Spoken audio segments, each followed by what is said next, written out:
Mi nombre es Sugel Michelén y estoy aquí con mi esposa Gloria. Queremos invitarlos a que vengan a nuestra casa para conversar acerca del matrimonio en cuarentena. Bueno, lo primero es que queríamos invitarlos a un café. Nos hubiera gustado invitarlos a un café, pero si no, pueden buscar un café y sentarse con nosotros aquí. O un té. O un mate, como hacen en Argentina. Ah, sí, también. Bueno, el asunto es que sabemos que hay personas que han estado tratando de aprovechar este tiempo para hablar acerca de cómo lidiar con los niños, para hablar de cómo aprovechar mejor el tiempo. Otros haciendo recetas, probando recetas. Exacto.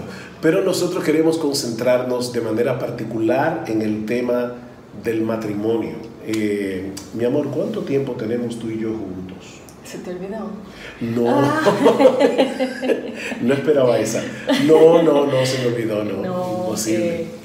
No, tenemos 38 años, en noviembre cumplimos 39 años de casados. De casados. De casados, tuvimos 2 de novios y de amistad, como 4 años, o sea que... Sí, nosotros estamos... desde los 16 años, yo 16 años y tú 17. Exactamente, o sea que así que tenemos un buen tiempo. Sí. Y como dice Gloria, en noviembre cumplimos, si el Señor nos permite, 39 años de casado, tenemos 3 hijos y 5 nietos. 5 nietos, sí. Tenemos esa enorme bendición. Alguien decía que aquellos que no tienen nietos deberían alquilarlos, se disfrutan mucho. Pero bueno, lo que queremos hablar es que por la soberanía de Dios nosotros estamos en este tiempo de cuarentena. Muchos matrimonios están 24/7 juntos en la misma casa y es importante, amor, que hablemos del tema de la soberanía de Dios. Sí, o sea, totalmente. No es que de repente este virus nos ha trancado aquí, no, Dios nos ha provisto este tiempo.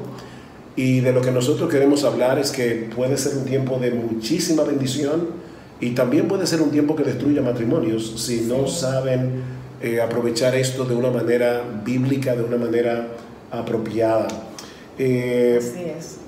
El hecho de pensar que Dios en su soberanía nos ha traído hasta aquí debe llevarnos también a creer que el Señor por su Espíritu nos ha dado los recursos para poder sobrellevar este tiempo y poder aprovechar este tiempo. O sea, no es a sobrevivir la cuarentena. Exacto, no es a sobrevivir la cuarentena. Y por eso es muy importante cuidar la vida espiritual. Porque si uno no cuida su vida espiritual, estar rozándose 24 horas, más muchos que tienen niños, o que tienen también un padre o una madre que vive con ellos. Los niños están en escuela y en el hogar, o sea que nosotros tenemos que estar agarrados de las promesas de Dios, mirando el Dios que tenemos para poder entonces enfrentar esos roces, porque los va a haber. Nosotros hemos tenido roces. Eso es lo más natural, porque somos humanos. Sí, más ella que yo, realmente ella es más paciente, pero hemos tenido que tratar algunas cosas en estos días. Tenemos ya casi un mes aquí en casa, habiendo salido muy poco al supermercado a hacer diligencias aquí o allá. Pero una de las cosas que nosotros queríamos tocar en el día de hoy es el hecho de que el estar en cuarentena no pone en suspenso ni nuestro cristianismo ni nuestros votos matrimoniales. Y es algo en lo que Gloria y yo hemos estado pensando mucho en estos días, el tema de los votos. Cuando hablamos de los votos, obviamente nos estamos refiriendo a eso que los novios prometen el día de la boda. Yo prometo. No, yo también prometí muchas cosas. Y por la gracia de Dios he tratado de ir recordando, pero caemos. Uno cae y vuelve y se levanta. Sí, por alguna razón el apóstol Pablo, antes de hablar de los matrimonios, en Efesios capítulo 5, primero habla de la llenura del Espíritu. Y luego, después que habla de la llenura del Espíritu, habla del hogar y abajo habla de la armadura de Dios. Así que Pablo habla de la vida en el hogar, en ese sándwich entre la llenura del Espíritu y por otro lado tomar toda la armadura de Dios para que podáis resistir en el día malo, dice el apóstol Pablo. ¿Y cómo yo puedo ser llena del Espíritu Santo? Bueno, eso es una muy buena pregunta. Es interesante notar que en Colosenses capítulo 3, versículo 16, tenemos un texto muy similar a Efesios 5, pero en vez de decir sed llenos del Espíritu, dice Pablo, sed llenos de la palabra de Cristo. Que la palabra de Cristo more en abundancia en vosotros. Así que básicamente es dejarnos guiar por el Espíritu a través de su palabra, dependiendo en todo de Él. Es decir, yo tengo que entender que yo no puedo ser de ninguna manera el esposo que Gloria necesita. Ella debe entender que ella no puede ser en sus propias fuerzas la esposa que yo necesito, a no ser que seamos guiados, llenados por el Espíritu de Dios, que nos guía a través de su palabra. No es algo místico aquí. Sí. Eso es básicamente ser lleno del Espíritu. Yo he hablado con varias hermanas y me he gozado muchísimo sabiendo que ellas están tratando de hacer eso, de pasarse su día en oración, que hacen su devocional. Una hermana me decía, wow, como que para mí ha sido un tiempo extraordinario. Claro, esta hermana es sola, vive sola. Y yo estaba llamándola pensando que iba a consolarla. Y ella me dijo, no, yo ahora puedo decir como Job, yo creía que de oídas te había oído y ahora te conozco. Pero yo sé que la experiencia de la mamá que tiene niños, que está dando clases, que está cocinando, lavando, doblando ropa, planchando, tal vez no es posible hacer lo mismo que hace una persona sola, pero con esta llenura del Espíritu Santo tú puedes buscar la manera de buscar himnos, de escribir versículos, llenarte de la palabra, que la palabra esté aquí y baje aquí. Una cosa, amor, volviendo otra vez al tema de los votos matrimoniales, nosotros el día de la boda prometemos amar a nuestras esposas, prometemos guiarlas, cuidarlas, proveerles, básicamente lo que Pablo dice en Efesios 5, maridos, amad a vuestras mujeres como Cristo amó a la iglesia. Y las esposas prometen que van a hacer todo eso, van a amar, pero también van a ser sujetas, van a ser sumisas. ¿Qué tú encuentras que es difícil o que es un reto para una mujer someterse a su marido y cumplir ese rol que Dios le ha dado a la esposa de ser ayuda idónea en el contexto de la cuarentena, estando trancados 24/7? ¿Cuál tú crees que es el reto, o aún cómo te has sentido tú en medio de todo esto? Bueno, yo empezaría hablando de lo que es el respeto. Y yo respeto a mi marido por el lugar que Dios le ha dado, que Él es mi cabeza. Él puede pecar, Él puede dejar algo tirado, pero Él es mi cabeza a quien yo debo respetar y someterme. Entonces, en la vida práctica, cuando Él falla, porque Él falla, Él es humano, entonces sí, yo tengo que recordar eso. O sea, Dios me dice que me someta a mi marido, que lo respete y que lo ame. Eso es lo que hemos visto tantas veces en Tito. Entonces, pero en tiempo de cuarentena no es una excusa. Va a ser un poquito más difícil posiblemente porque el esposo está en casa todo el tiempo y tenemos diversidades de esposos.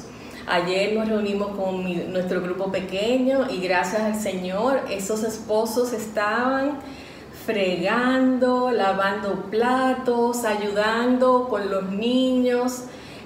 Wow, nos quedamos maravillados.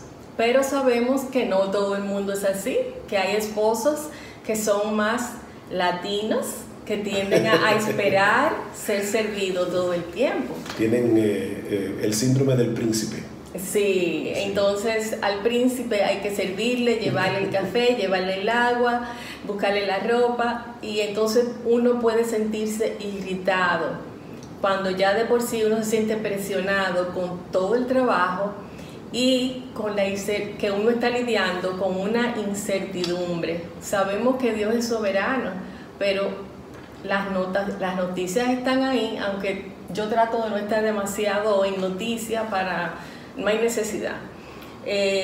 Pero sí, ciertamente uno no sabe la situación, cuánto va a terminar, y que estamos lidiando con un enemigo invisible Entonces, pero Dios tiene control de ese enemigo invisible, por pequeño que sea. Sí, si el Señor le dio a las mujeres ese papel de imitar a Jesús, porque es importante señalar esto, las mujeres imitan a Jesús en su sumisión al Padre. Nosotros imitamos a Jesús en el papel de ser cabeza de la iglesia, pero los dos en el matrimonio imitamos a Jesús. Ahora, si Dios le dio a la mujer el papel de imitar a Jesús en su sumisión al Padre, debemos creer que Él también nos dará los recursos para hacer eso. O sea, Dios no es como Faraón, que le pedía al pueblo de Israel que hiciera la misma cantidad de ladrillos, pero no les daba la paja. Nosotros tenemos un Dios bueno y misericordioso, que nos pide algo, pero a su vez Él nos da los recursos para poder hacerlo en sus fuerzas, no en las nuestras. Ahora, esa es la parte que le toca a la mujer, y alguien puede pensar, oye, pero a nosotros nos tocó la parte más difícil. Bueno, realmente yo no estoy seguro de eso, porque la meta o el propósito del hombre en el matrimonio, o el papel que le tocó en el matrimonio, es amar a su esposa como Cristo amó a la iglesia. Y Cristo amó a la iglesia entregando su vida entera por ella. En ese sentido, maridos, recuerden que nosotros estamos ahora en casa, que nuestras esposas están muy cargadas. Como dice Gloria, aquellos que tienen niños todavía están en una situación más difícil. Nosotros tenemos que ayudar. Y yo entiendo que muchos de nosotros tenemos el trabajo en casa. No es que estamos de vacaciones. De hecho, el trabajo para mí, que soy un pastor, se ha cuadruplicado o triplicado en este tiempo de cuarentena por las necesidades que hay. La diferencia es que ahora yo no me tengo que trasladar, y por lo tanto nosotros podemos estructurar mejor el tiempo de tal manera que yo pueda dedicarme a mis labores pastorales, pero al mismo tiempo yo pueda ayudar a Gloria en quehaceres que normalmente yo no hago porque no estoy aquí en casa. Pero ahora nos toca poder servirnos juntos en este tema. De hecho, en una situación normal, el hombre debe servir a su esposa, porque el liderazgo que Dios le da al hombre es un liderazgo de servicio. No es para que seamos príncipes y reyesitos. Amor, ¿en qué sentido tú entiendes que yo puedo ser de ayuda para ti, pensando en los matrimonios que nos están viendo? ¿Qué tú crees que las mujeres, que si tú puedes darles a ellas una voz, estarían pidiéndoles a sus maridos que tomaran en cuenta en un tiempo de cuarentena? Bueno, yo pienso primero que el marido debe ser un sostén, la mujer también. O sea, en la Biblia se compara la mujer como una torre de seguridad, de confort. No. Bueno, dice que la mujer sabia edifica su casa, la mujer de Proverbios 31 dice que abre su boca con sabiduría. No, era el Salmo 144, columna. Es una columna. Pero tú estás diciendo ahora del hombre, que tú esperas que la mujer, que el hombre sea, de sostén. Sí, y yo sé que para el hombre es una situación difícil, porque él tiene que proveer para esta familia, pero también dar seguridad. No solo darnos seguridad a nosotros, darle seguridad a los niños, porque muchas veces los niños se sienten también atemorizados de toda esta seguridad y las mascarillas y todo esto, y si yo me enfermo, y si mi mamá se muere, mi papá se muere. Entonces, que el esposo pueda ser un sostén, que pueda haber comunicación. Y como tú decías, la palabra estructura para mí es muy importante, o sea, porque así uno sabe cómo se planifica el día, qué tú esperas de mí y qué yo espero de ti. Y por otro lado, el hecho de ayudar, a veces el hombre dice, estoy ayudando a mi esposa, pero él come, él ensucia ropa, en nuestra casa. Entonces a nosotros nos gustaría así que los hombres ayudaran, que preguntaran, ¿cómo te puedo servir? Que tal vez en un momento dado él entretenga a los niños para yo poder ir y leer mi Biblia, porque tal vez hoy no he podido leer mi Biblia. esas cosas yo pienso que son muy importantes. Pero yo creo que de hecho nosotros quisiéramos, porque ya el tiempo es breve, se está acabando, y nosotros quisiéramos quizás grabar otros videos donde hablemos de la comunicación más ampliamente. Pero es importante que las mujeres también comuniquen las cosas y le digan a los esposos lo que quieren, porque muchas veces las mujeres esperan que los esposos deduzcan o adivinen, y a veces nosotros estamos tan metidos en nuestro mundo que no nos damos cuenta de ciertas cosas que para ustedes son muy, muy obvias. De todas maneras, el tiempo se nos ha ido, y si hay un pensamiento o dos pensamientos que queremos dejar en la mente de ustedes antes de terminar esta conversación, es lo siguiente. Primero, que el matrimonio tiene como propósito ser una parábola viviente del Evangelio. Nosotros estamos llamados a mostrar la relación de Cristo con su iglesia, y el hecho de que el Evangelio esté de por medio quiere decir que también es un lugar donde vamos a tener que pedir perdón y donde vamos a tener que otorgar perdón. Y por el otro lado, lo que decíamos al principio, de que es Dios en su soberanía el que nos ha colocado en esta situación, y debemos creer y confiar que Él nos dará los recursos de su gracia en Cristo para sobrellevar esta cuarentena de una manera piadosa. Sí, Señor. Él es bueno y para siempre su misericordia. Amén. Gracias por haber estado con nosotros, y oren por nosotros para que podamos seguir haciendo más capítulos de estos. Hasta luego.